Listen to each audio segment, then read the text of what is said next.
நம்ம பண்ண பார்க்க போறோம்னா ஃப்ரீ ஃபயர்ல நியூ ட்ரிக். அதாவது காயின் இல்லாம கன் எடுக்கிறது எப்படி ஃபர்ஸ்ட் ரவுண்டு. இந்த ட்ரிக்கை பாருங்க. ஃபர்ஸ்ட் ரவுண்டு ஸ்டார்ட் ஆனோடனே இந்த மாதிரி கண்ணு கீழே போட்டு போட்டு எடுத்துனே இருக்கும்.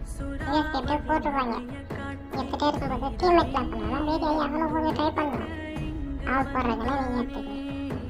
முக்கிய அறிவிப்பு, இது தமிழ் ஃப்ரெண்ட்ஸ் கூட விளையாடும்போது பண்ணிடாதீங்க. அவங்க பச்சை பச்சா கேட்பாங்க, அதெல்லாம் தாங்க முடியாது. இப்போ பாருங்களேன், போட்டு எடுத்துகிட்டே இருப்பேன், பாடிப்பா. இந்தியா ஆட்டம் மட்டும் ட்ரை பண்ணுங்க, தமிழ் பசங்க தான் ட்ரை பண்ணிடாதீங்க. அப்புறம் எதுக்கும் கம்பெனிக்கும் பாகாது. பச்சை பச்சா கேட்பான், போட்டால் எடுத்துகிட்டு பார்த்தீங்களா. அதாவது இதெல்லாம் நியூ ட்ரிக்கு கைஸ், இதெல்லாம் யாருமே சொன்னது கிடையாது. சேனல் கொஞ்சம் சப்ஸ்கிரைப் பண்ணுங்க. இவ்வளோ கஷ்டப்பட்டு ஒரு ட்ரிக்லாம்